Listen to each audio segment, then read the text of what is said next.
Hardly anything holds the children up, each poised midair. Barely the ball of one small foot kissing the chair's wood. So they don't just step across, but pause above the water.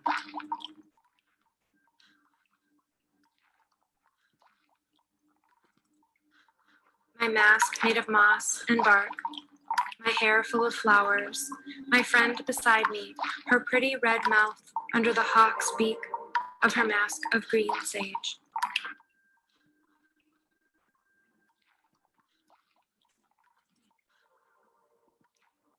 There is a burning star, and there is a gift of choice, at least sometimes, once. Something will come from the world. It just appears from nowhere.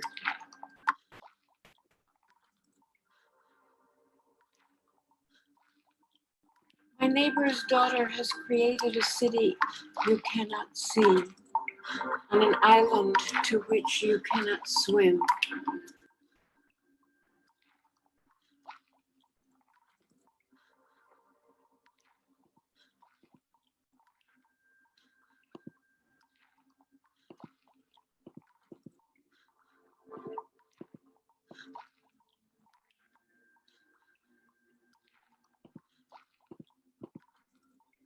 But beauty wasn't enough.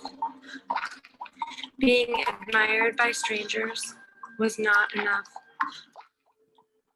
I saw a girl wandering, looking for her mother. I knelt down, lowered my mask, showed her my face.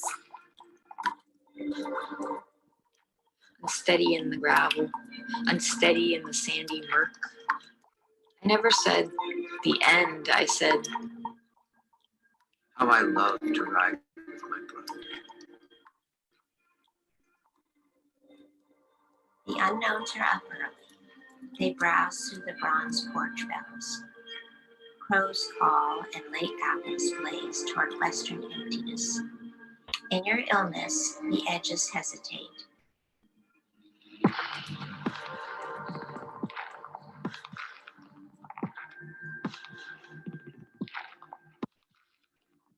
I will face my success.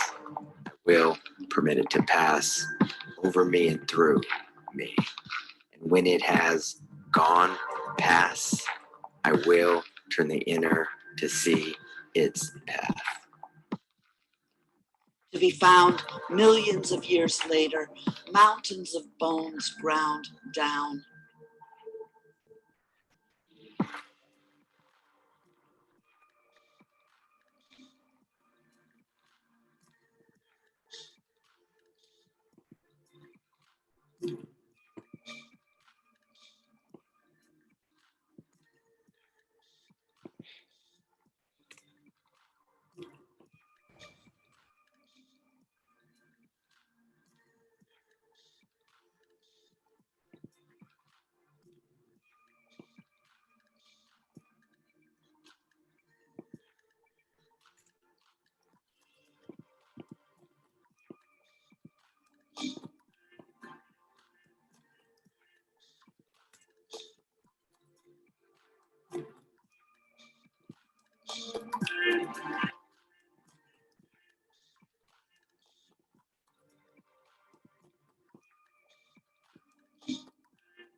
Beneath the city, they have buried certain words which can never be spoken again. Full of the chirping of machines, we had decided to unplug. I remembered the dream.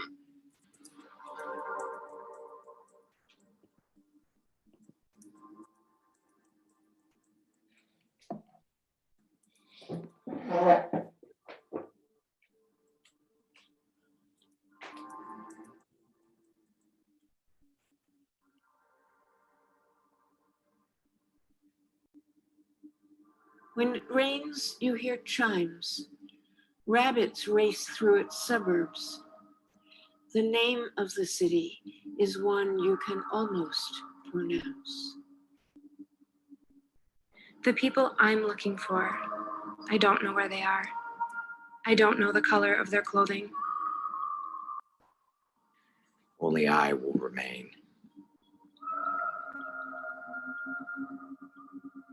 To meet me again.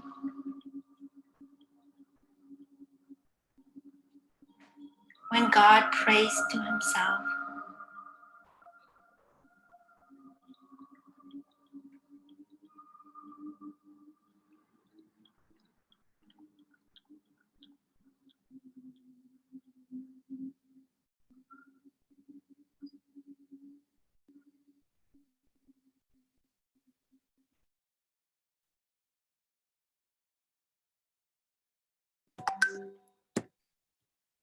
Hello. Can everybody hear me? Oh, and look at you, all so well trained, all muted and all. So my name is Isa, and welcome to our creative community discussion. I'm sorry about my hair. The background does this, makes it funny. So we had a little video while we were waiting for people. Then more people be joining in, and people can join in anytime. Monique will be saying some words and showing some photos of that promised land, and then we're going to start our discussion. So just some basic rules for our discussion is that I'll be taking, if you want to talk at some point, please put your hand up, or you can also use the chat function and say things there, and I'll try to manage that as to the best of my abilities. If I for some reason don't call you, then it's not because I'm trying to silence you, it's just because I didn't see it. So just then try to get my attention somehow.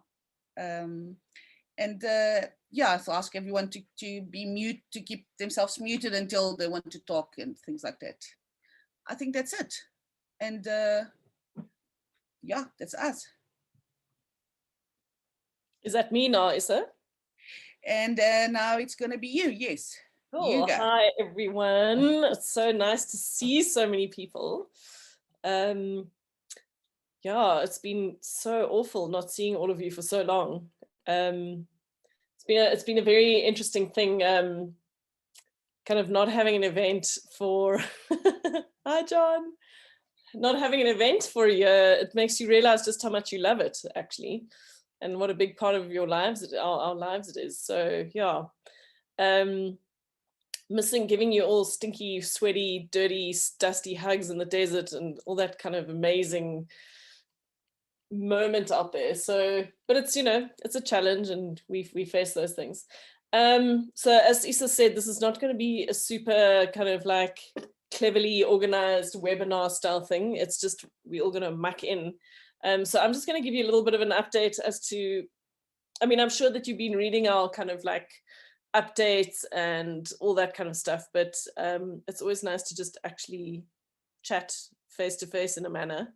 And also, so because that's also kind of a unidirectional way of communicating with you, and this way we can kind of hear from you guys as well. So this is just an opportunity to ask us absolutely anything, to tell us anything. We're just dying to hear how it's going for all of you. We also get keen to hear your ideas. No ideas are also fine. There's no such thing as a dumb question. In fact, I challenge you to do a dumb question. I've got a question. Who's that parrot sitting over there on your couch? Somebody? Great. So, I mean, most of our time has been kind of like, oh, and I also wanted to say, Lorraine, if you want to jump in anywhere, just jump in and kind of muck in. There's no one who has to hold the floor. But I just thought that I would start because everyone wants to know about the new land, which is what has been keeping me certainly super, super busy, as well as kind of all the other responding to global pandemics kind of stuff that we have to do, and all the organizational stuff that has had to come with that. But I'm sure there's not a single person here who is not affected by that. So yeah, Kwaggafontein is our new piece of land, as most of you know. I was very, very, very lucky to have to go and do a lot of work up there over the hard lockdown, because it was quite interesting kind of having to, we were leaving for the desert on the Monday and we cancelled the event on the Friday. So usually the reward for getting, for being so hectic and busy is getting into the desert and living in these huge spaces with giant open skies and hugging 80 stinky people a day.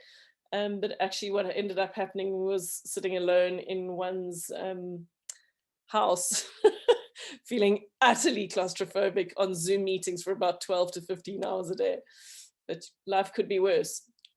But anyway, when we were allowed to move, certainly having the gap year, and which now seems to be a kind of double gap year, is doing a lot of the foundational work on the land, which has been an incredible privilege to be able to do, and it's still ongoing. And I think the reason why I'm kind of concentrating on talking about Kwaggafontein is because one of the there were so many reasons why we wanted our own piece of land, but one of the key reasons was to support our creative community, as well as change our kind of time horizon from being this week in the desert, or I mean, I know artists are usually there for longer because you're building things, but the aim was definitely to move from having to constrict our activity to that kind of patch of time to whenever we now have that space for how many weeks are there in a year? 52. Now we got a 52 week year. And so there's all sorts of ideals, there's storage, there's efficiencies that we want to achieve by, like obviously not moving stuff up and down, having workshop space for artists to use when they have the time to go build up there. And also, it also helps, it allows us to leave kind of semi-permanent pieces up there, destination pieces that people are going to come and look at, pieces that are far away from the Tankwa town plan, where people will, be able to sojourn for a day, pack a backpack and walk out of the kind of mayhem or busyness of the actual event and go and find a quiet space, but a beautiful destination to go to, So there's loads and loads and loads of ideas. I mean, I could talk my head off for hours and hours, but I don't want to steal the air. But I just kind of wanted to throw some kind of ideas out there, is that essentially what we do with AfrikaBurn is that we create space. We put the minimum viable product out there, street network, emergency services and everything. And it's up to everyone else to kind of insert themselves in it. And so we have the same with Kwaggafontein. We have this beautiful, beautiful space. I've got a slideshow which I'm going to share.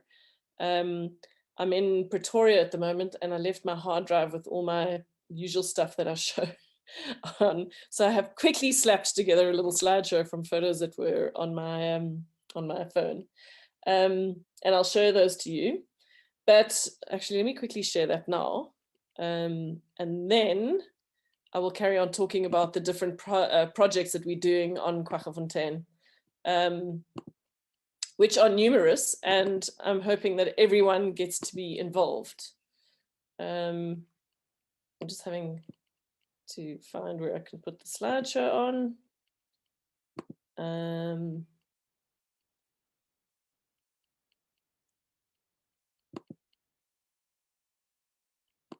Bear with me. I will share screen. Found it, guys. There's it. Can everybody see it? I can.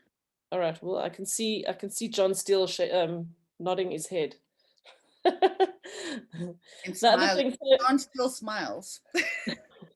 so the image you're looking at the moment is the entrance road into Kwaggafontein, and this is actually just to the right of the road is probably where the gate is going to be, where you'll have to go through the ticket bitches. That over there is Skuursteenberg, and the lovely thing about this ground is that there's a slight greenness. There's a high content of chloride in the rock, in the sandstone there. Sorry, the shale, and so it's very beautiful and very trippy when you hang out there, especially at sunsets. Just really beautiful. But that's kind of what you're looking at there is more or less the event site, the proposed event site. In fact, it's not the proposed, but this will be the event site because we've looked at every other spot on that farm, and this is what it'll be. Just to give you a little bit of data, the piece of land is 10,000 hectares. It's got 3 water boreholes that are functioning, and a couple of freshwater springs. Don't think that they're big luscious springs there, but they are surface water, which is quite remarkable. That is the view from the beautiful, what we are assuming is going to be the sunset spot called Kwaggafontein. And there's already a mighty bench being manufactured for this particular spot. And in fact, actually, from here, if you go just to if you look more to the right, is you would be able to see Stony from there, which is 32 kilometers away. So yeah, we've had a lot of people go up to the desert. Photographers, you can see Jonks was there. These are Jonks's pictures. And we've been doing heritage surveys, we've been doing ecological studies, we've been doing all manner of things. But there's your favorite skyline. That's so you can still see it from Kwaggafontein. It's a little bit further away than it was from Stony, but it's still, it's a very incredibly inspiring, awe-inspiring space. It's very vast. And you'll get your dust storms as promised. This was a meeting that we had, and when the land deal finally went through, we invited most of the organization up to the land to meet the land weekend, and we were very, very privileged to have members of our First Peoples camp come and do ceremony there. This is at the freshwater spring, which was incredibly meaningful and beautiful. And we certainly want to do more of that. That's the view of Skuursteenberg from the, we call it Nipple Mountain, but its actual proper name is Skuursteenberg. But you can see these big, beautiful vistas. That was snow in July on the mountains. That, by the way, I'm a bit proud of that photograph because it's from my iPhone through a pair of binoculars. Simple technology. But yes, as promised, beautiful, big, amazing skies in Tankwa. I mean, the cloudscapes, as usual, just utterly inspiring. Although the one thing, and so we've been doing a hell of a lot of planning. We've had our town planning committee there to try and work out what the new iteration of Tankwa Town would be if we are ever able to gather en masse again. At the same time, our team are, I mean, the amount of little sketches that we've had in the sand, it's ridiculous. So lots and lots of like town plans are being drawn in the sand, but we also have them being drawn elsewhere. But basically, Kwaggafontein's like landing in a giant sepia landscape. I mean, sepia photograph, it's like you're in this kind of like browny color the whole time. Very beautiful. We've got mountains, as you can see. And basically this is just going to diversify the kind of experiences we can have there. There are many, many ideas around what we can do on Kwaggafontein. This is the valley behind the little house, the little homestead that we have there. There you can see the little homestead. And far in the distance over there, you can see where the event site is. I don't know if you can see my cursor at the moment, but over there. Yeah. It's got all the Tankwa beauty, and of course we've had our first artwork, which is our favorite kite chain, which obviously has to go everywhere because it's such a fantastic aerial display. And this is a couple of people testing the event site to see that when they fall over drunk and stare at the stars, if it's going to be comfortable. Their report back was that it suits. Sunsets, yeah. And there's a lot of beautiful, it was quite a privilege to be there when the first rain came after 7 years. And the amount of incredible plants that came up was just astounding. So what we have is we're creating a species list on iNaturalist, because obviously we've got to protect that area. Here, wait, not there. This is the wind. This is the wind data, because I know everyone's going to be interested in that. But yeah, that's basically all the pictures that I could find for now at short notice. I don't know how to. Has the screen gone away now? Now we can see faces again. And we have, thank you, Monique. We have our first hand up. I don't know. Yeah, okay. Nathan, do you want to go? Oh.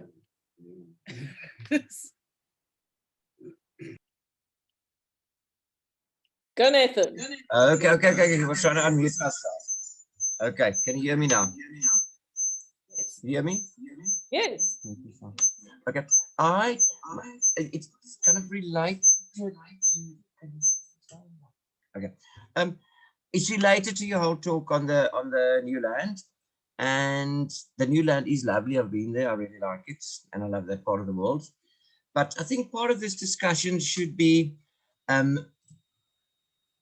about what, in the absence of now it's a year, 2 years absence of an event on a specific geographical position.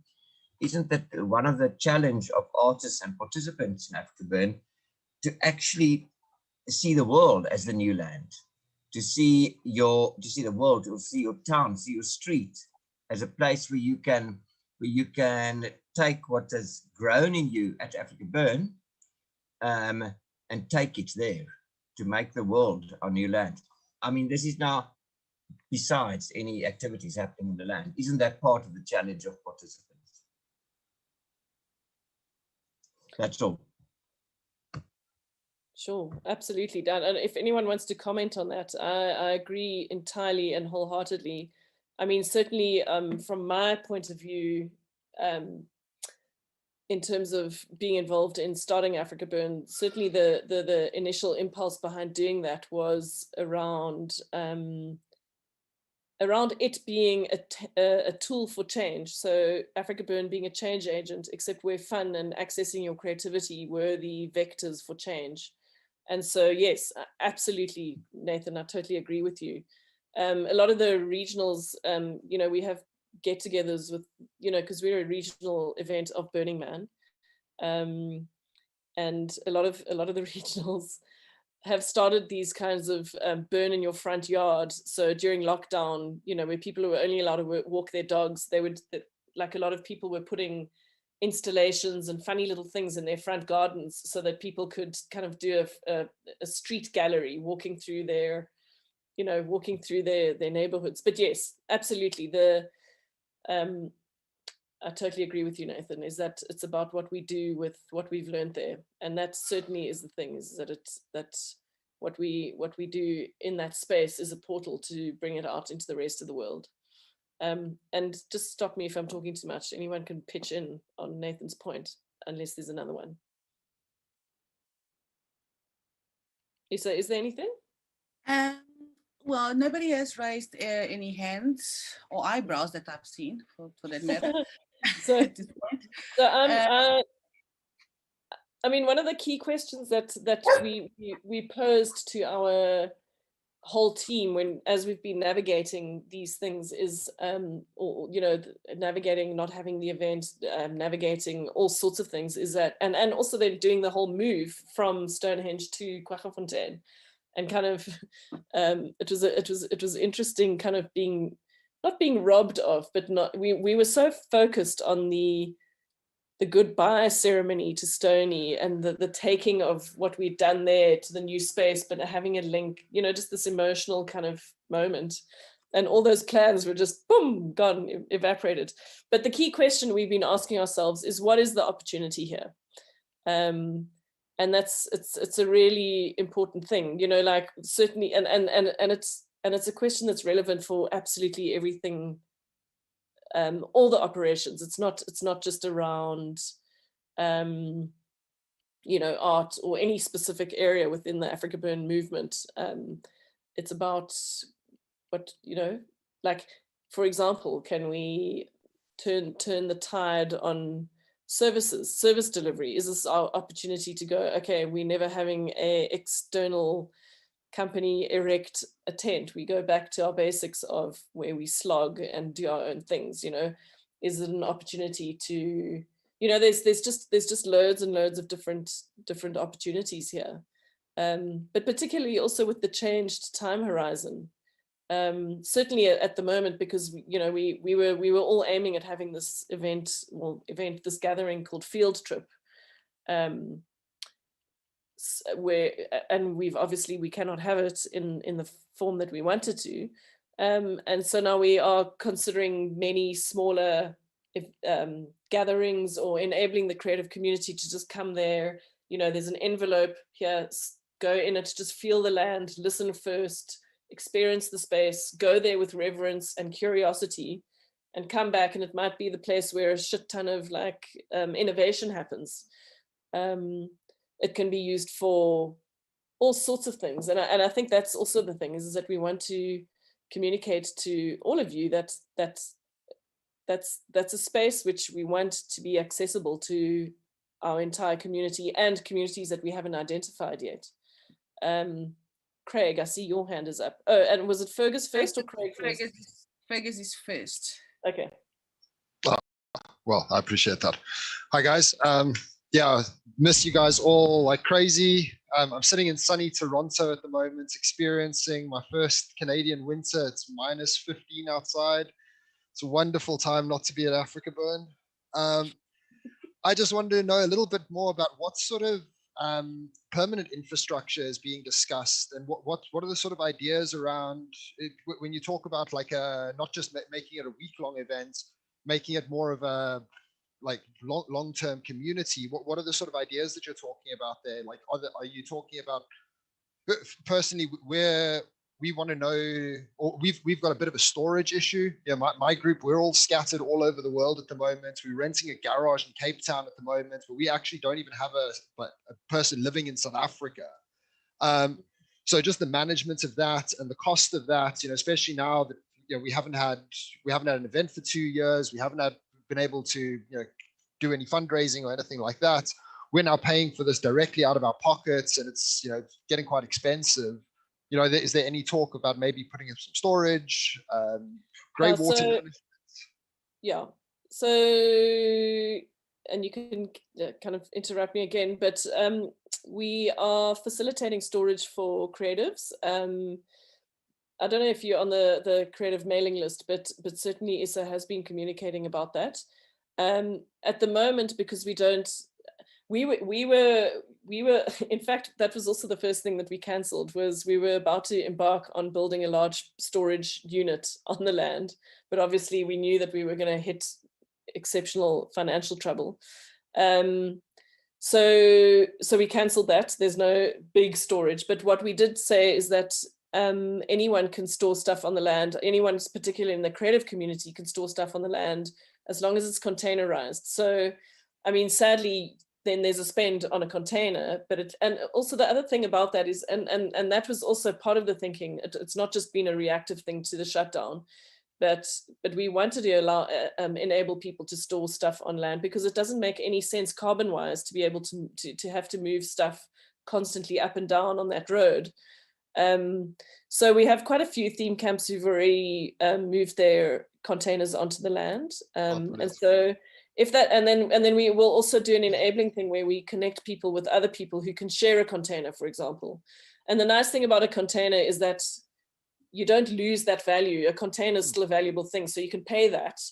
And then, so the only kind of fee we are imagining is that if it incurs any fees for us. So, you know, if it gets to a point where we have to get an admin person to be handling it, but at the moment we've got volunteers doing that. So, okay. The Fergus do speak to ISA. We've also I got, apologize. I probably missed that email. I'm a dedicated burner and I don't read my emails properly. So that's fine. Fine. no, I'll definitely reach out about that. No, but you know, this is another question is that I want to throw to this entire group is how do we better communicate with you? Because obviously at the moment everything happens through the through computers and emails and a lot of written stuff. That's why I felt quite keen to actually speak directly with you guys, even though, you know, it's on a Zoom chat, but it's the next best thing. So did you have a specific, Fergus, did you have a specific question about water? Yeah, so I mean, it's an issue that we come across every year. That's always our biggest issue is getting our water back out. Yeah, because we get a JoJo delivered, and then we've somehow got to decant all of our grey water into something, lug that out, and yeah, it's that's a big issue for us at the end of the day. You know, where do we put it? We've spoken about evaporators, and we tried to do that the first year that we did that we came. So this is another one of the things that we wanted to achieve with having a space that we could occupy and put infrastructure in. Is that we can achieve efficiencies and idealism. So, and the idealism is that we can do permaculture principles. So we've got plans for actually potentially putting in grey water reed beds in close to the event site where people can actually, because the thing is that removing water off the site doesn't make any sense. So just as an aside, and I can see there's a couple of hands up, I'm sorry if I'm taking too long, but this will be kind of valuable information, is that we don't want to, you know, removing grey water off site in a gas guzzling car just makes absolutely no sense, and water is a valuable resource in that area. Also, the space that we have is massively, massively ecologically denuded. In fact, the one ecologist said, on a scale of 1 to 10, the land is 2 clicks beyond fucked. So this gives us an amazing opportunity, a really amazing opportunity to utilize the will and the push behind a lot of our community. I'm not going to assume that it's going to be everyone's shtick, but basically, if we think that we are our idealistic kind of organization, if we're not dealing with issues around diversity in the environment, then we are dead in the water and we're a bunch of shits, you know. And so we've always had kind of environmental issues and diversity issues at the forefront of our mind, but this allows us to ramp it up and really live a good example of it. So a lot of the pre-work that we've been doing is around creating systems and plans to put in circular economy systems, you know, mostly renewable power, mostly utilizing all of the water, soil mitigation, and then very excitingly doing doing a lot of events around eco restoration. So we've been keeping your fabulous burner poo for years, and we've got a lot of human year. And we've got ecologists working on how to make little seed bombs, and then we will have events where people are making seed bombs and, you know, actually replanting the area and seeing and experimenting, being brave, being bold, being experimental about actually turning the radical ecological damage that has happened in the Tankwa Basin from really extractive farming practices for many years into a really happy story. I mean, it's a long time horizon, you know, we'll only see results in 10 years, but, you know, that's the burner thing, is that you at least have to try and do the right thing. And I think I've spoken enough. Monique, yeah, sorry, yeah, you did. No, we could go on for hours. We do have some hands up, and there's one hand I didn't see. So we have Pete, Craig, and Noor and William with their hands up. So please go. Pete first. Hi, everyone. Well, I am very happy to hear that you are planning smaller events, and I would be very happy to hear when that will happen and obviously the size of those events. Perhaps it would be useful to find out if there are more people who are interested in that. Perhaps one can have a first event on the land. I'm not sure what a small group of people would be, 10, 20, I don't know, 50, I don't know.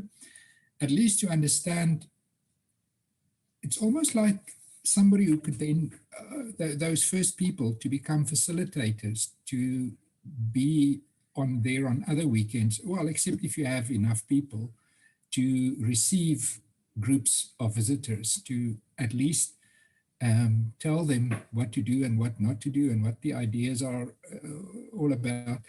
I'm happy about June, but I really want to feel the land. And I will be squeezing you fresh juice when we get there in the mornings. Super, thank you so much, Pete. Yeah, we aim to facilitate getting, at the moment, word from the authorities is gatherings of 50. But with the size of the land, we are trying to work out if we can do multiples of 50 with a much wider separation.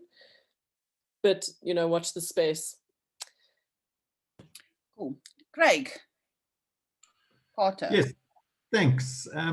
Monique, just some questions about the tenure of this land. We got it now in perpetuity?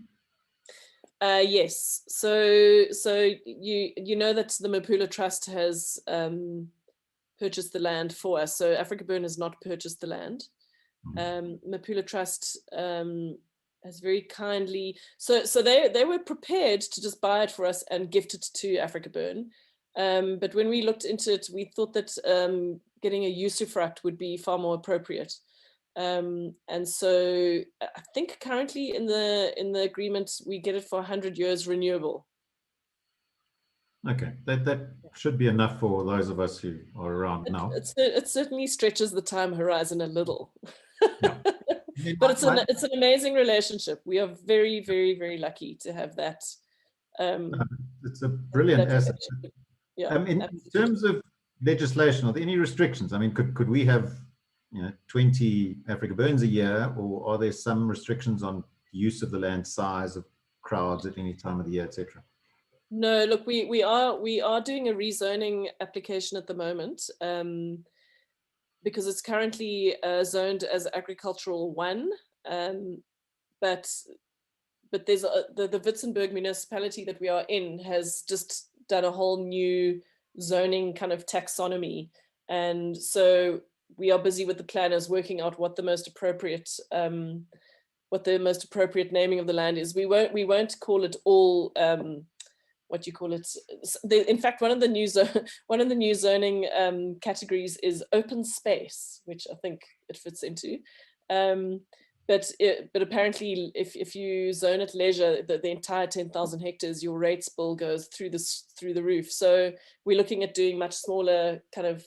You can do a partial rezoning. You can call it agricultural 1, and on that zone we will do recreational, and on that zone we'll do camping, and on that zone we'll do ceremonial. You know, like there's all sorts of potential. So we're busy working on that. Yeah. Yeah, great. And then just as an ongoing revenue generator, are you planning to have some sort of campsites that people can rent and bring some revenue during the year? Yeah, absolutely. We're very excited about enabling that, and that's also why we're quite keen to have semi-permanent artworks there. The space is so large, and there's quite a diversity of habitats that you can experience there. But initially what we're doing is, so from the cottage to the mountainy valley area behind it, we want to put in little campsites. Obviously we're a bit strapped for capital at the moment to put those in. So we have some lovely designs, and we'll be kind of crawling our way to it. But currently there's a little cottage there and a barn. And the little cottage is up for rent immediately if anyone wants. It's got some dodgy furniture in, which we're getting some better stuff for. And the barn we're turning into kind of like a precinct. So it's going to have a kind of nice kitchen, not a nice kitchen, but for us, any kind of walls that hold out wind and heat are great. So we've got our DPW kitchen in there. It'll be a multi-purpose space, so that people, and we've got all of our stretch tents, etc. So if people want to have small events there, they can actually use that as a base. And we're putting in kind of an ablution of composting toilets and putting in a food garden there as well. Yeah, so basically we can use, there's a lot of ideas. There's, we want to do mountain biking events or mountain biking weekends. It's just a very, basically go and invent what you want to do there. It's just amazing to be in that open space anyway. The hiking is lovely as well. The geology is incredible. The slopes are not too hard, but it really offers a lot of opportunities. And we will be hopefully generating a bit of cash to, pay for the expenses of the land there. Great, thanks. Very exciting. Sure. Okay. Can we go to Noor? Noor, are you still with us? There you are. You have to unmute yourself. Sorry, I was muted here. Hi. It's fantastic to hear everything. It's really, I get very, very excited, but obviously like everybody else, I'm very disappointed it's not happening for the second year. So I've got a very simple question really, is we had this field trip that was canceled for obvious reasons. I don't really need to know the detail, but how can we make it to the desert by the end of April? That's really what I want to know. How can we make it? I mean, nobody can stop me to do anything I want to do. It's my right to do whatever I want to do. So I can jump in my car right now and drive to the Karoo and set up something. So I really, and obviously we're trying to be, conforming to the rules and we can't say things and whatever, but I just want to say it really, nobody can stop me to do whatever I want to do. And we all need it. Genuinely, we all need it. We don't have to say that. We really need to, to take this break this year. So how can we do it? That's really my simple, how can we make it a reality? Well, I mean, I don't know, Lorraine, if you want to jump in here, but certainly we cannot put on a large scale event. It's not civically minded. It's not, we just cannot do that. And what we can do is if you want to go with your closest friends, we can facilitate that. If you've got a pod, obviously the power and intensity of the large scale event is just going to have to wait until we can do it, honestly. And I mean, I worry about when we can, because I was just thinking we're going to have to get a much bigger sanctuary because everyone's going to have a huge blowout episode. But yeah, so I think part of this meeting is also about hoping that you guys were going to come up with the how are we going to do it. Yes, yes. I've been dying to jump into this to say yes. Yeah. That's what we hear about. Yeah, and we're also keen to hear where, I mean, so I'm very happy to answer as many questions as you like, but I also really want to hear where you guys are with your artworks, what the challenges are you, because that's the other thing you can do, is that if you think that your artwork can endure a year of standing in the desert, we can facilitate it going up and being built soon, if that's what you want, It's all experimental. I mean, that's the thing, is like the burn essentially is an experiment, and we're being challenged to truly experiment now. Yeah. Can I say something then to add to that, if you don't mind? Okay.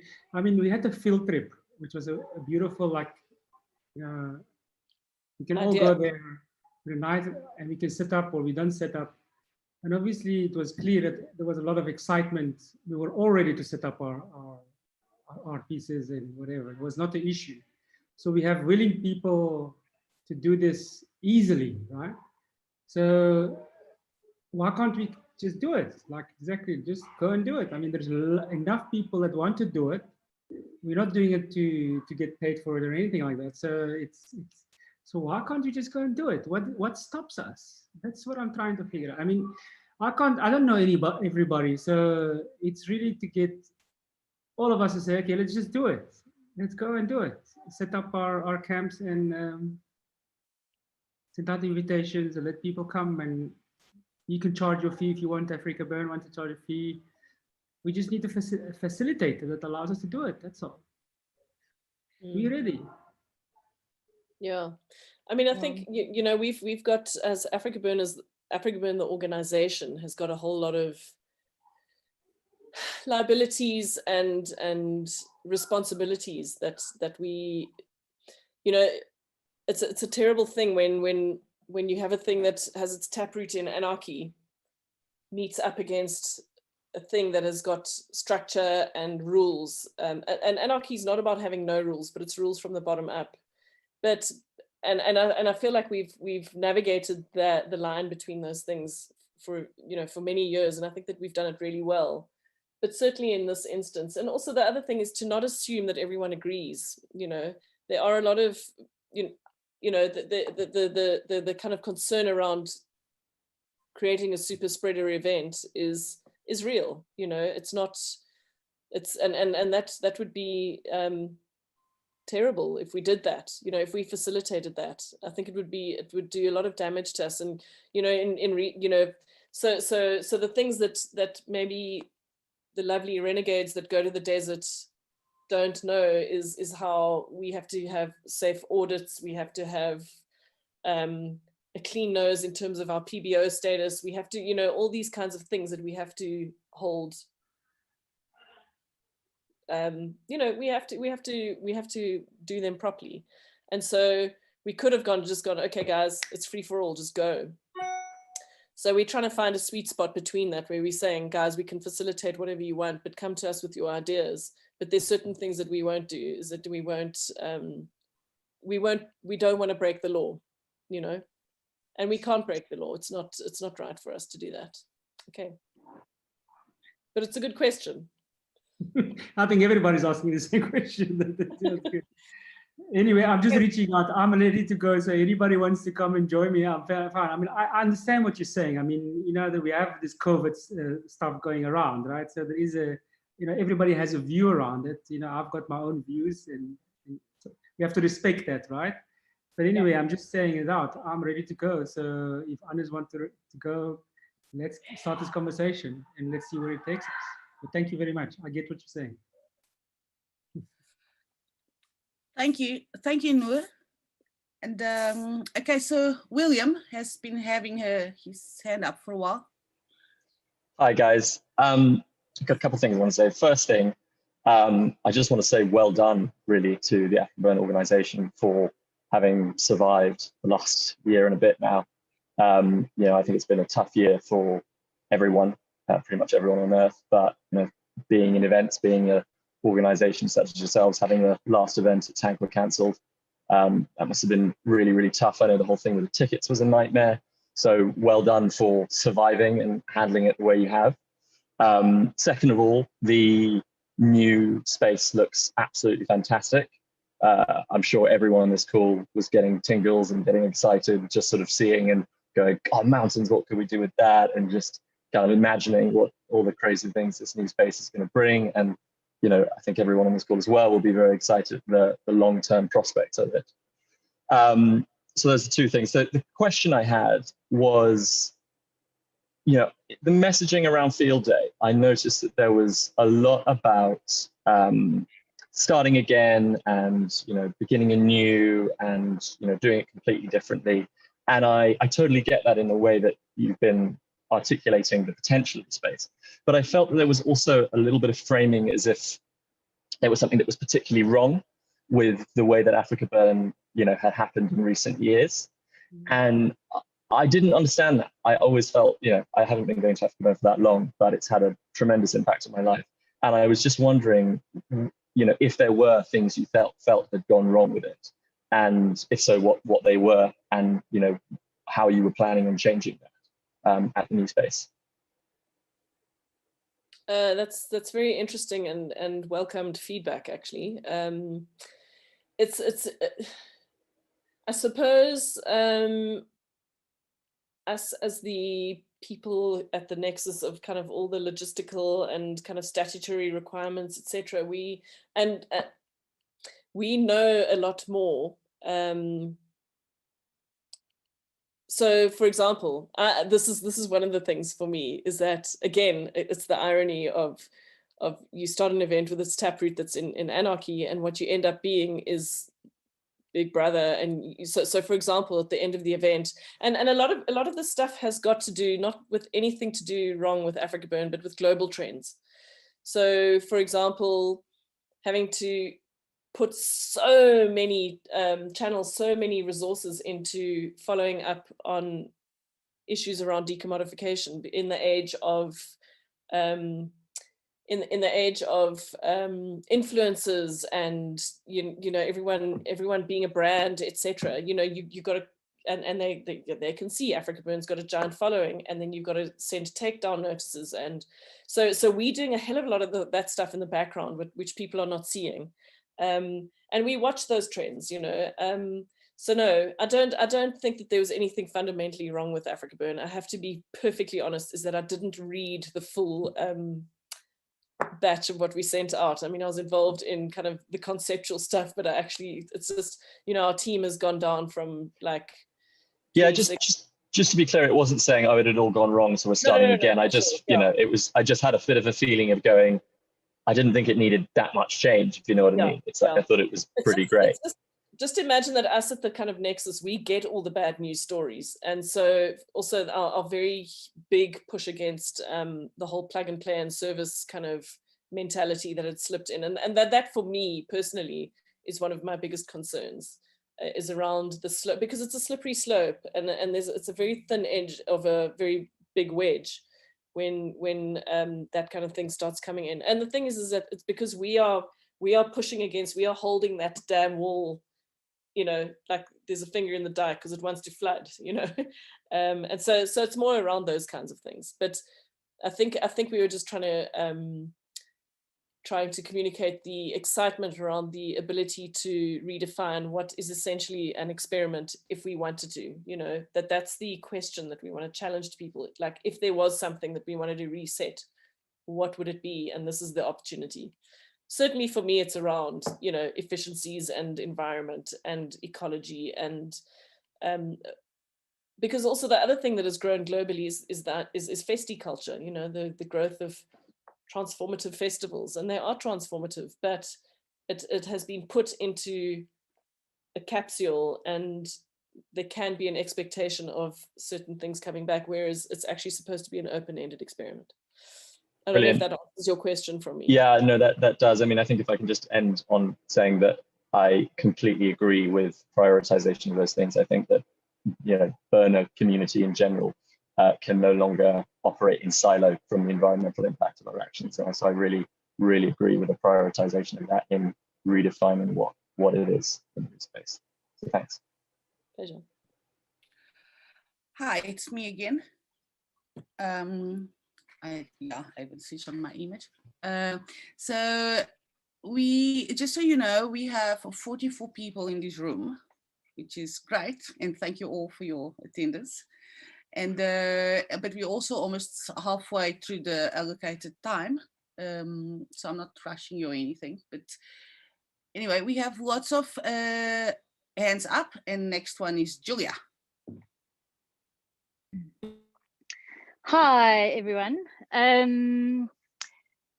Yeah, just to answer, sorry, I can't remember your name, you spoke before the previous speaker, about going up to Kwacha.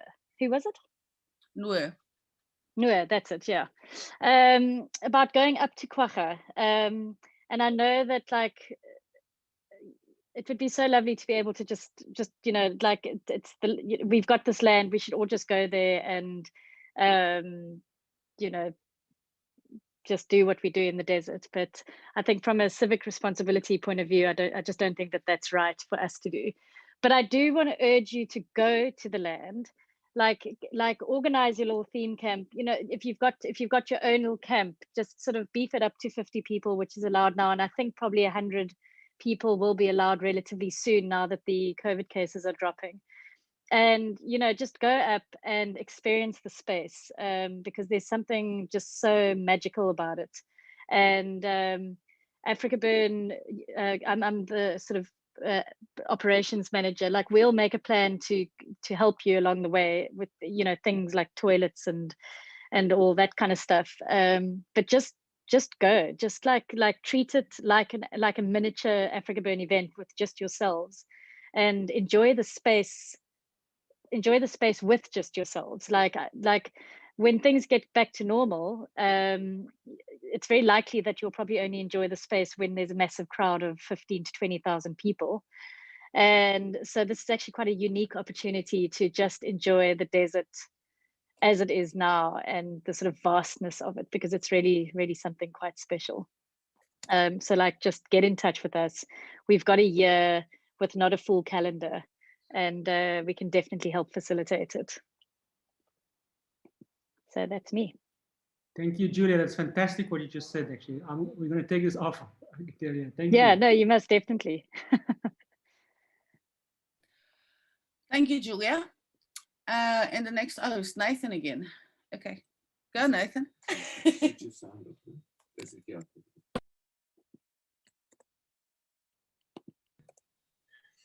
Okay, I want to say something. Also, just want to respond to what Noor was saying about we can do whatever we want, and that's true. But that's been true since before 2007 when AfrikaBurn started, and I think we can. You can still do whatever you like, and I think for many people, it's AfrikaBurn that's made them aware of the fact that they can do anything that they like, and so yes, we can go up and do something, and we don't need to do that on a specific geological place. You can do that in your street or your backyard, or find some place in the Karoo that you can get that. There's lots of space there. So yes, do whatever you like, but it's not somebody else's responsibility to facilitate that for you. And the other thing that I wanted to say, I think that with the new land and with the talk of permanent structures there, I think there's going to be one might sit with a new dilemma. I think with AfrikaBurn in the past, where artworks were built to be up there for a week, that one sometimes got away with like pretty dodgy engineering, also with some pretty dodgy aesthetics. And so, is there going to be like a whole new set of judgment and criteria for people? Because previously anybody could build anything, but what's the criteria going to be? I mean, obviously I think engineering wise that's going to be quite easy. It's going to have to be some engineering guarantee that the thing will withhold time and the natural elements there. But how are you going to decide which things are pretty enough to stay for more than a week? Don't have to answer that now. That's all. Thanks. It's an easy answer, Nathan. You actually know. It'll be passed through Artcom, and it's going to have a whole different set of bits and pieces. You know, but it's a good question. Cool. Who's next? Okay, next is well, it's so difficult to say a favorite of mine because like most people here in this room are my favorites. This is Danny. Hello, Isa. It's so nice to see you. Okay, so now I have two questions. Isa. It's Isa. Isa, I'm sorry. I haven't seen you for a whole year. Isa, well, actually, guys, I have a question, and then I also have an observation, especially considering last year, when we went through the whole kind of ticket. I'm going to call it a debacle because there were some people on the Facebook page that went absolutely batshit crazy. And as an artist and as someone that had a grant given to me and I fundraised for it, I could see the value in the ticket completely. But there were other people that didn't, and we all had to deal with it. But one of the things that I thought was really, really important is that a lot of people did not see all the background operational logistical stuff. And I think it's time to make that visible, because if you don't make it visible, people cannot see the value. People cannot see the immense, immense production that goes on behind AfrikaBurn and what it means. If you're coming in for the first time, just like I did 2 years ago, you go, oh, that's fabulous. We're just going to get together. We're going to do all of our own stuff. It's radical kind of self-sufficiency. This is what we're going to do. But what you don't see when you got there, I mean, I was blown away by the infrastructure and nobody sees it. And I said it to Travis on the Facebook page at the time, you need to be visible. we have to show and admit, and it's okay to, and it's completely okay to say it. This is what we do as an organization. Behind here, I mean, it's really, really tough. But for me, visible is everything, and I'm not quite sure how you communicate that, but the airport, the landing strip, the radio, the sanctuary, the firemen, the people that are involved. I mean, the thousands of people that are involved in making sure that this is an event that goes ahead safely and with people. Okay, so that was the one thing that I wanted to say. The other thing is, as an artist last year, for the first time, I got 80% of the way to finishing my artwork, which is 34 square meters long and is now sitting in my garage. Is that Kwaggafontein now gives me an opportunity to test out the engineering of what we want to say. And I've never done it before. So what I was planning on doing last year was going up there a week before and then just praying to God that it would happen, and kind of figuring out what we would do on the day. Radical self-reliance, we'll make a plan. But now Kwagga is now giving me an opportunity to say, well, let's take up just one of those words. I mean, I'm building a sentence that glows by itself in the desert. And I would love that, you know. So, I mean, if we can go up there, I'll take, you know, instead of spending money on transport and extraneous, you know, support structures, we can now take it up and we can play. I mean, it'll just be a couple of words, but at least we can play and we can engineer and we can figure it out ourselves. So if we're allowed to do that, I will be there like a bear with my team. Thank you, Danny. And you, your Isa. artwork is probably the case of that could stand there, I think. Yeah. It absolutely will. I mean, the aggregate that we've got, which is the bioluminescent aggregate. I mean, I bought it a year ago and it's been glowing in my back garden for a year. I mean, it's supposed to last for 10 years. I mean, I think it'll last longer than the wood it's built on. But yeah. Let's check about it, definitely. Absolutely. Okay. And now we're gonna Kyla, I love Kyla. Go, Kyla.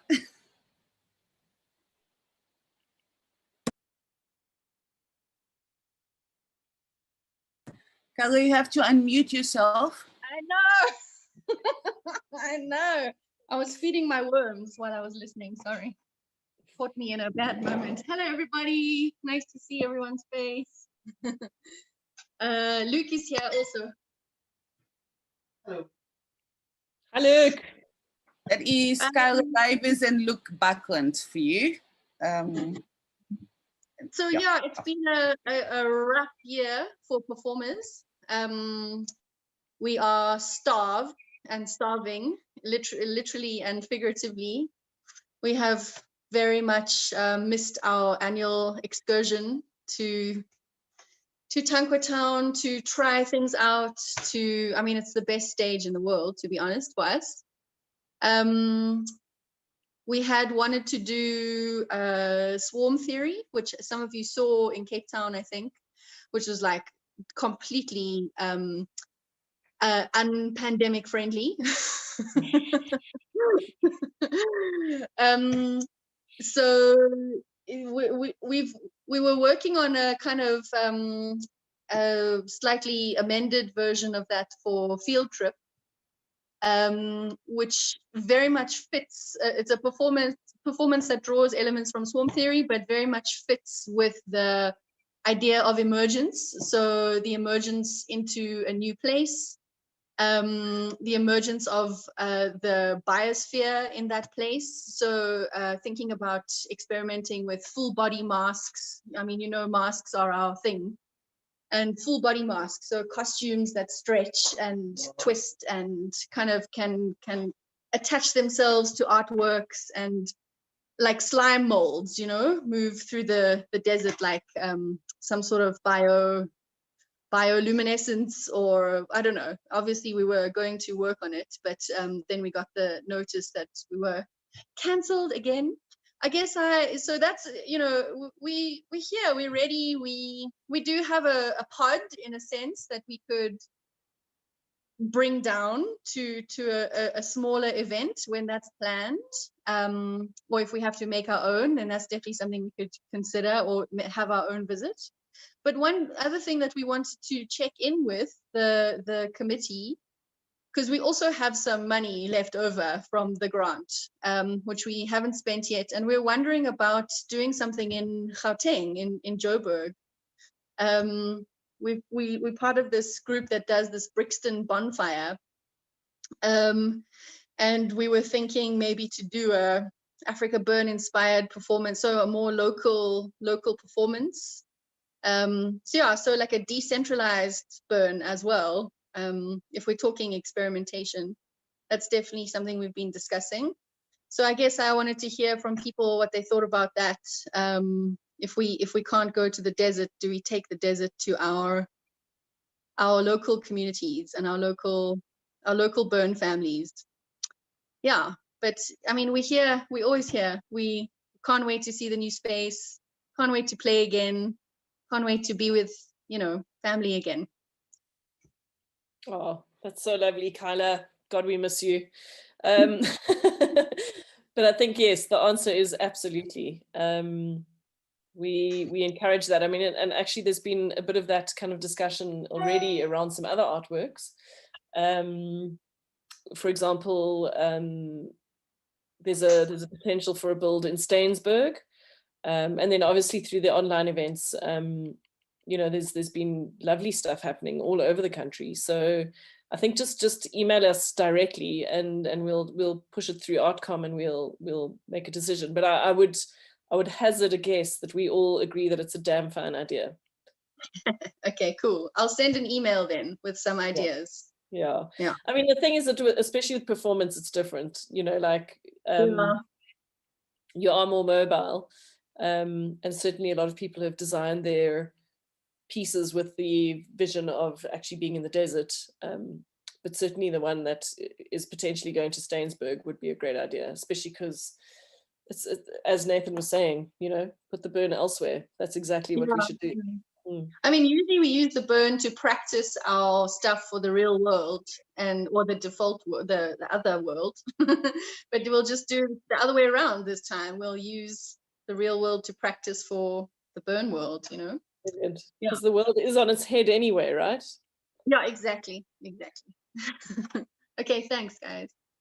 Thank you. Edwin. But before Edwin, sorry. Edwin. No.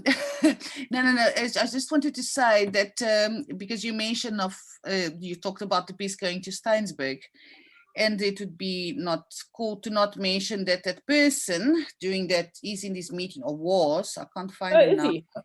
I couldn't find him. Solitude was in this meeting. It seems like he isn't anymore. So unless, are you there, Solitude? And yeah, and Angela was here as well, but it seems that they left. Okay.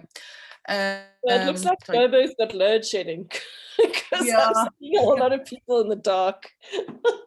That's so funny. Partner, go. Hi everyone, lovely to see lots of familiar faces again after such a long time. And thank you for organizing this. I think it's a really valuable, worthy event that we can all share and discuss with each other once again. I want to comment further on the things that Monique and especially Nathan mentioned the first time that Nathan spoke, which is how do we respond to the new world and the new order which has been imposed on us?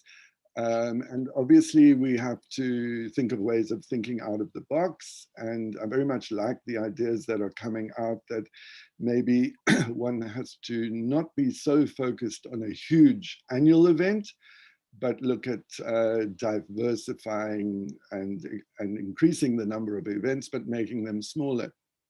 And in that vein, it seems to me that AfrikaBurn already has some of the mechanisms in place to do that. And by that, I mean the outreach programs.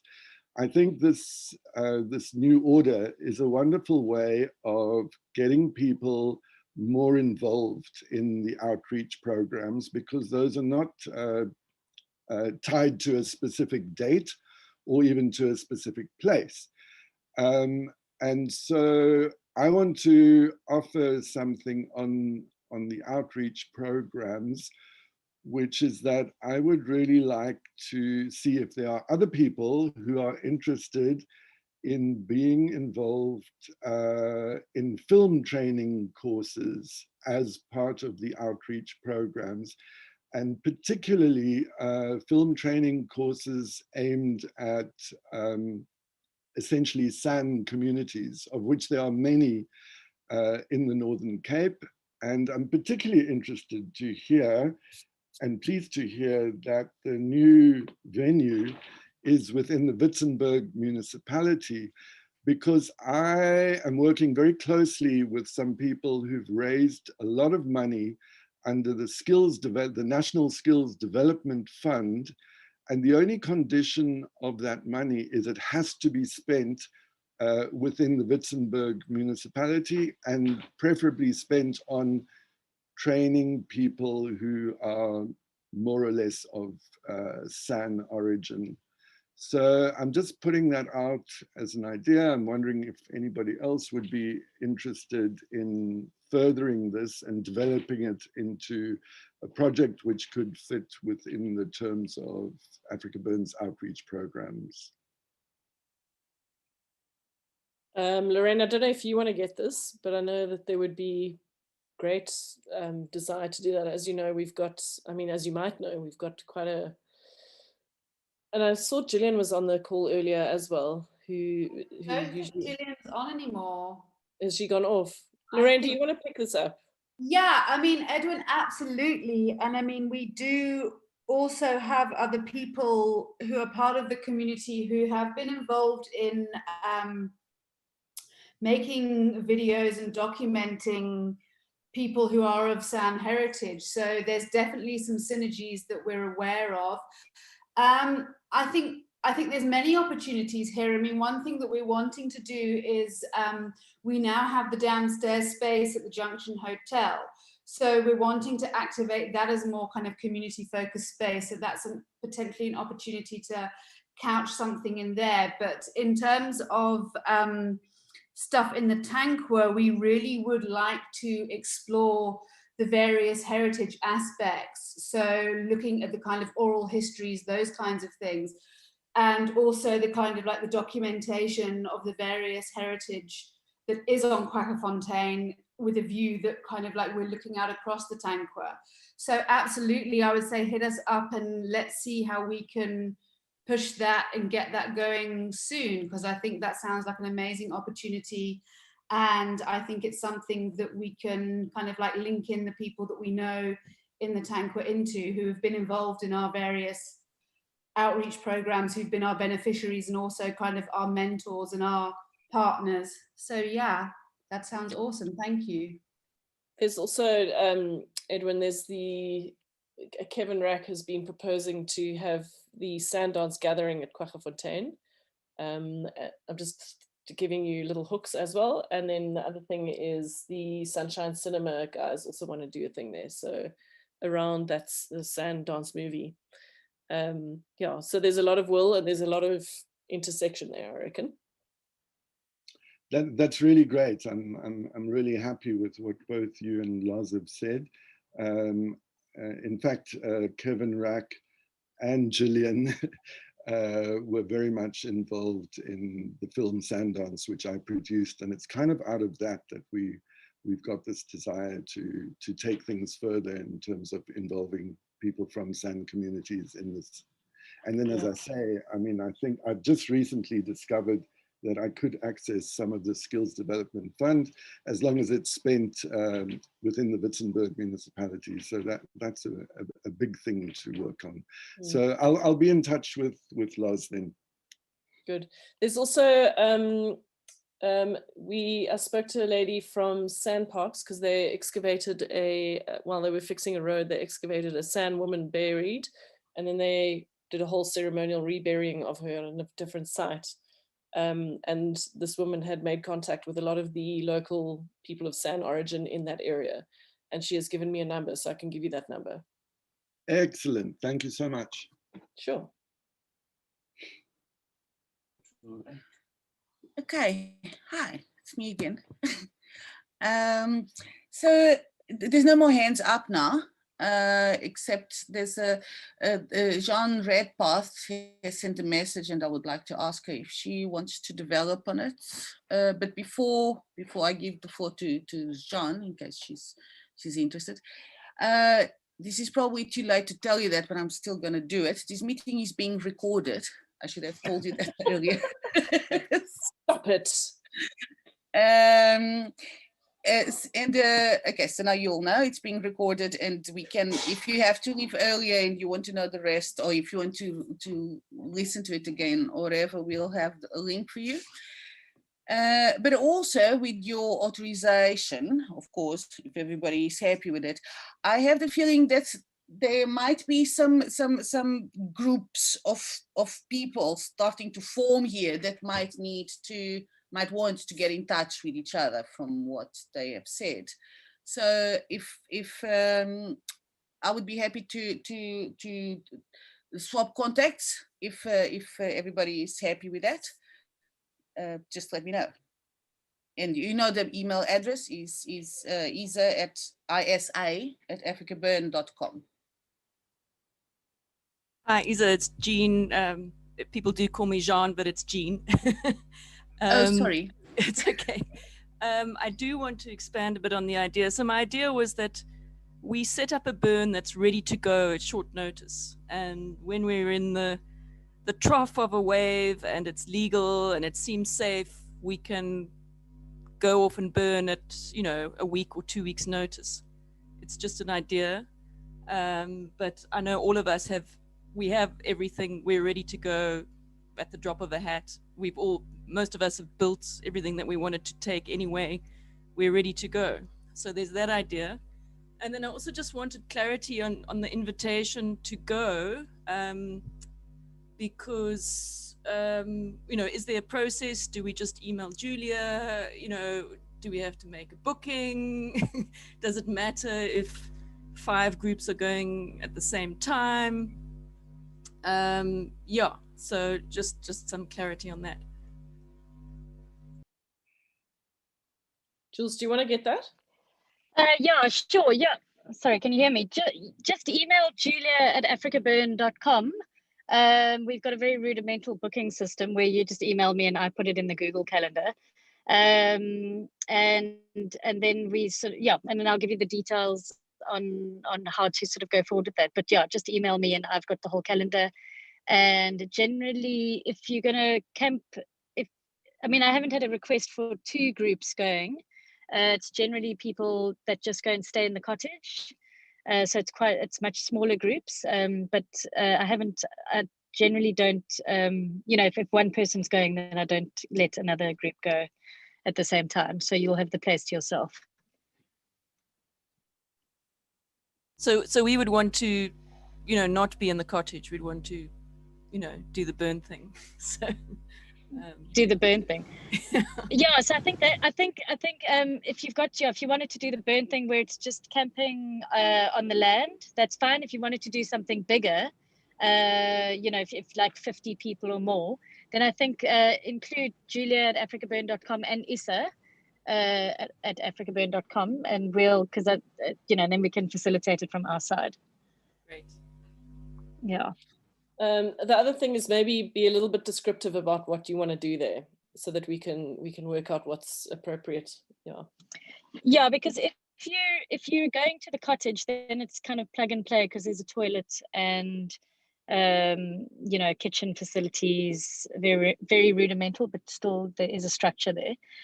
Whereas if you wanted to camp out sort of by the event site or out in the desert, then toilets and that kind of stuff become something that we'll need to organize And you know, and if there's lots of you, like 50 people, 50 to 100 people, then we'd need to definitely organize that. So definitely get in touch with us and let us know exactly what you're keen to do, and we'll see what we can do.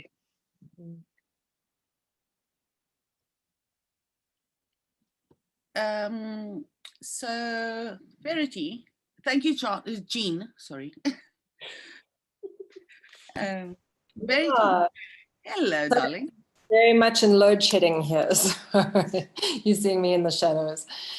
So I have a bit of a question. You know, obviously with the land now being multi-purpose use and hosting events that are very much for profit, mountain biking things and whatever, I'm thinking of ways. The piece that I was going to bring to the Burn this year is definitely not designed for the elements.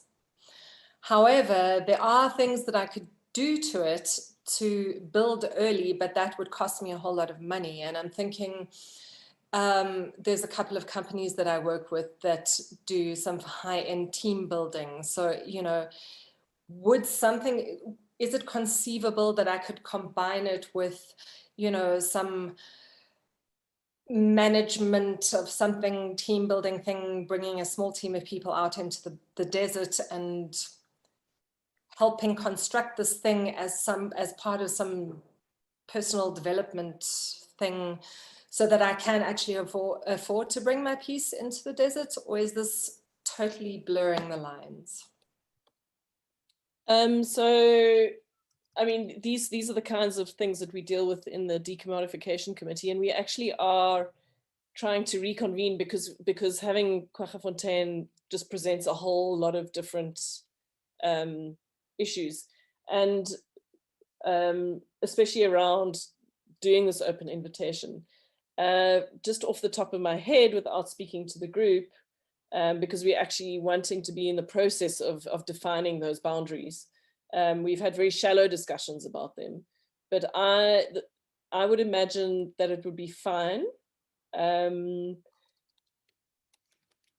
It's more about the exposure. It's more about the commodification of it. So if it was then splashed on all of their channels and and AfrikaBurn was hashtagged or associated with it and that kind of stuff, but we're using the idea of it as a kind of dry hire. So for example, yeah, so it could totally, just off the top of my head, without having spoken to the rest, I think it could be facilitated because it's outside of the main event. And it would, from the top of my head again, it would mean that we would, I suppose we would need you to undertake to not have branding associated with AfrikaBurn. So any kind of visuals or that kind of stuff that comes out of it. So I mean, in the past we've had sponsorships from people, but we've had to be very, especially in the early days, brave about going, listen, just give us stuff and you're going to get nothing in return, because people always want exposure. Yeah.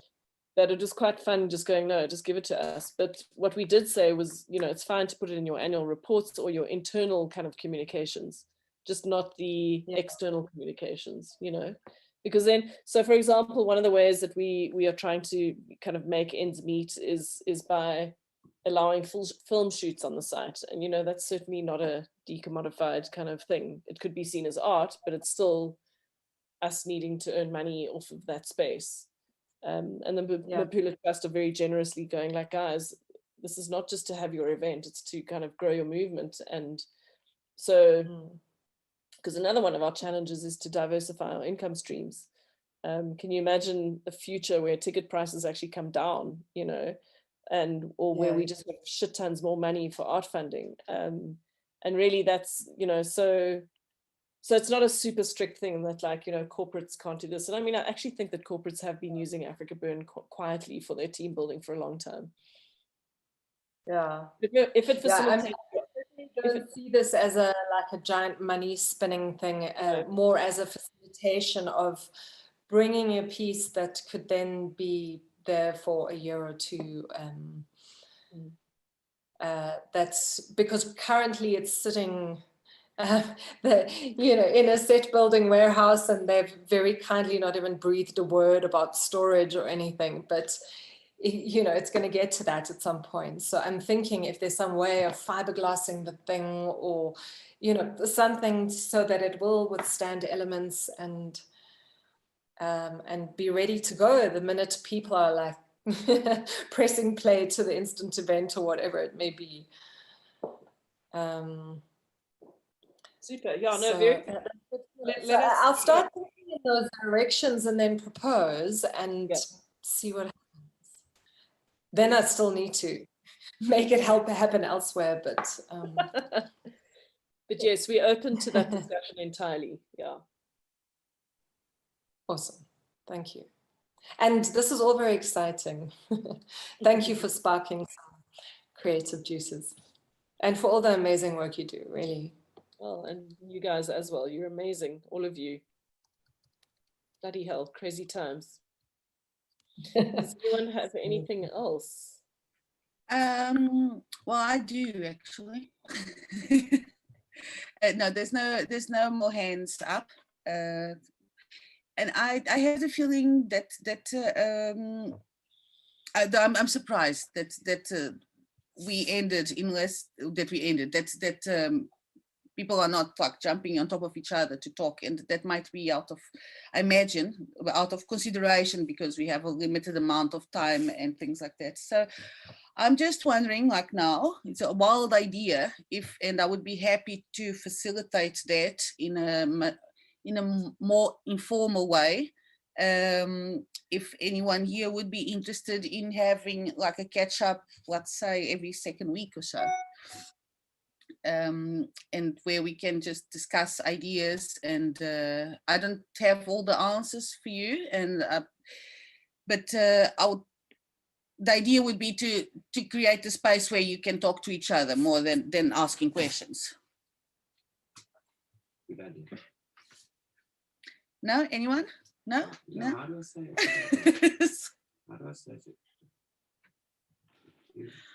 Hi, Okay, why don't all of us meet in 2 weeks' time at Kwaggafontein? We are less than 50, and then we can really talk about it. I won't be back in yet. We'll make it in 2 weeks after that. Yeah, no, that would be very, very lovely. I can't do, because I also have, I would have to host some online meetings as well. Yeah, but the internet there is very good. It's so fast, it gives you whiplash. It's true, I could just move there. Yeah. But I'm just putting it out there with, yeah, and I think I got a good response. So I'm gonna think on how to do this, and we could just catch up. We could just chat without making a big fuss of it, without having speakers and introductions in Munich and like the whole organization about it, and just create space for us to talk. Can I say something? Did you put? Oh, you did put your hand up. Yes. One of the ideas is, which I don't know if I said it earlier, but one of the ideas that I had was to potentially assign, if there was ever any interest, a campsite to artists, so that people who were camping on Kwaggafontein all year round are like, I would like to stay at Nathan Honey Camp, please. Or I would like to stay at, Nick's Davies or whoever, and so just that there's kind of, and it's not, and it mustn't be gimmicky. It's got to fit into kind of like the kind of environmentally sensitive, we want to keep the view sheds beautiful and all that kind of stuff. We've considered that a lot in terms of our storage, put it into kind of depressions so that it's not kind of constantly in view, etc. But yeah, I just wanted to throw that out there, that you don't have to just do art in the classic sense at AfrikaBurn, but if you have a really clever campsite idea, obviously we are critically low on capital, But you know, it's really, I've got a sticker on my desk, which I've had there since 2006, which says imagine first, reason later.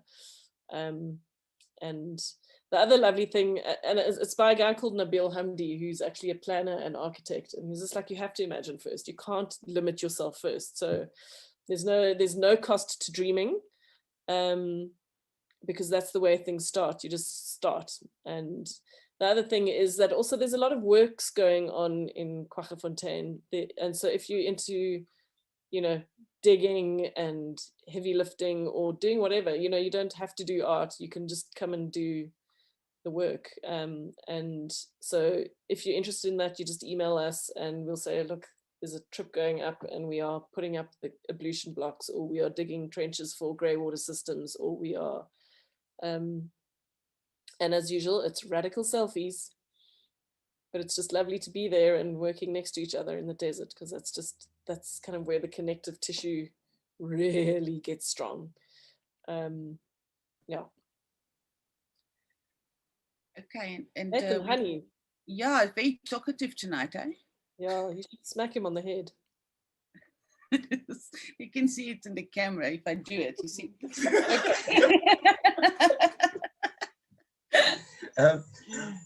Just to get back to Isa's point about having regular discussions, I'm wondering if AfrikaBurn would be willing to, if there is somebody, and maybe this is a good group to start, there's a good number of people, it's obviously people that have got an interest in AfrikaBurn and community and creating, that if there's somebody that would like to introduce a specific topic, so that topic then gets announced, and that the AfrikaBurn would then host a discussion on that specific topic amongst artists. So someone wants to say, and it could be anything from lighting art, sorry, I see Thomas at the bottom, to like building with steels. It's just like, it could be theoretical or practical discussions amongst artists around specific aspects of creating, or possibly about creating at AfrikaBurn. Just wondering if that's a possibility that anybody might be interested in. Thank you. It's a good idea, Nathan. Very good idea. One of the things that we do with AfrikaBurn, with our operations team, is that we kind of, every third meeting that we have is a philosophical meeting, because pretty much everything that we do is kind of philosophically informed to a degree. And it's so if there is anything philosophically that you want to discuss, it's always good to throw it at us and we'll organize a gathering around it if you want to do that. Yeah. Yeah, I also wanted to say that we will be introducing a series of panel discussions in the next month or so around where AfrikaBurn kind of intersects with the default world and some of the kind of challenges that we face, kind of like the idea of like art is political no matter whether you have politics in your content or not, and the kind of like the choices that we make in the world. So we will be starting a mini series which Cindy Dondolo is going to be hosting, and A, we would be looking for people to join the panel and have a discussion, and B, we would love people to get involved in that and join the conversation. So we will be sharing that information soon once we've got some more shape to it.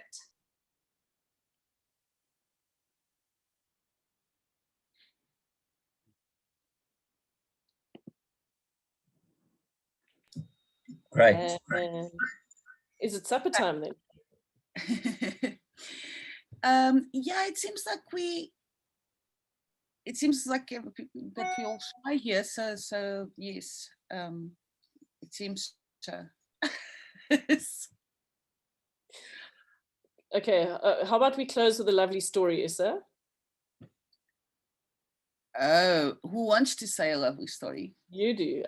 Well, unless someone No, else has a lovely story, but you have a lovely story about, we just had a meeting with someone who wants to do a semi-permanent piece at Kwaggafontein. Oh, Yes, Are we- no, and are we actually allowed I'm to going to talk call about it? but that I'm actually going to call Nathan into my screen here.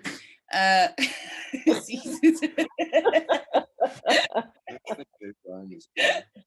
it's not by Nathan, it's by someone else. Yeah. Tell the story, Yes. Issa. So about 2 weeks ago, this woman knocked on our door to. She was sent by. Help me, Nathan. Nadia is a person that was involved in a clan building in 2011, and she lives in Botswana now. So this woman called now Yolanda Strip, yes, she was in Botswana and she met Nadia, and she told her about her intentions. It's time for Yolanda Strip to die. Apparently, she has done everything she needed to do in her life, so she needs to crash a plane now.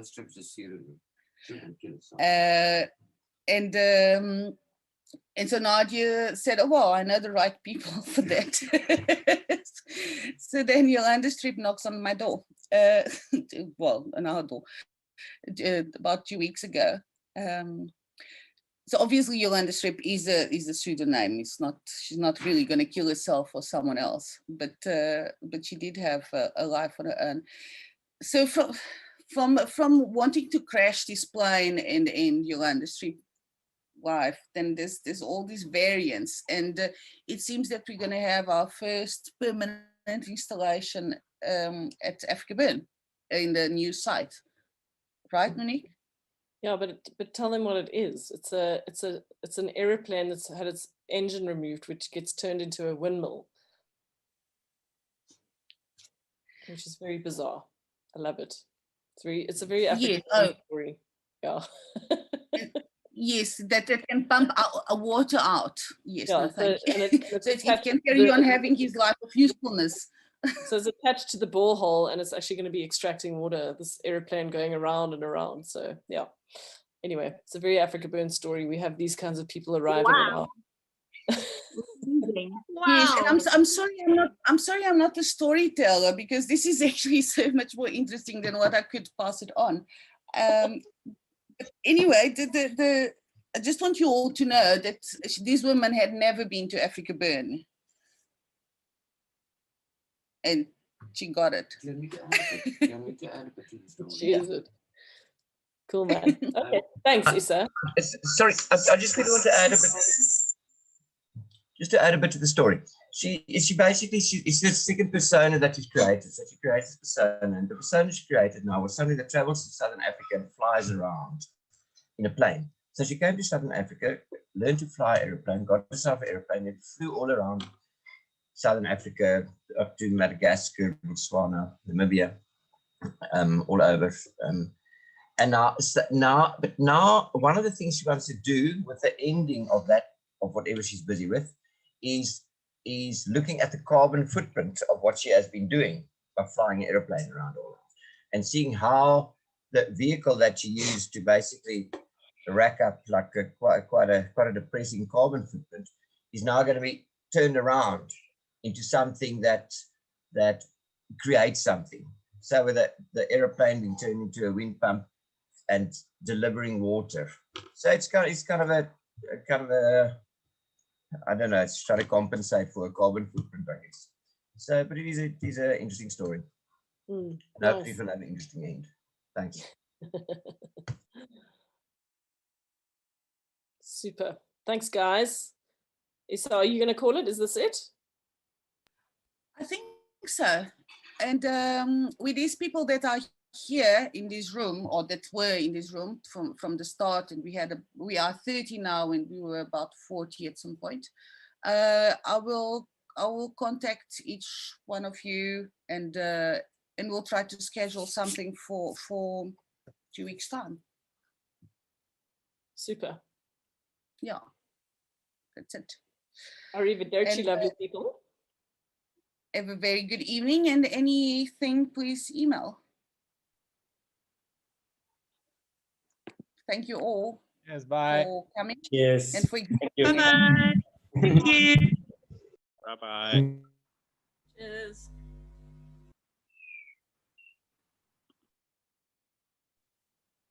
If you hang around to do Luda's name. Yeah. I think it was good. It was nice. I'm on. Oh, right. Yeah. So, wow.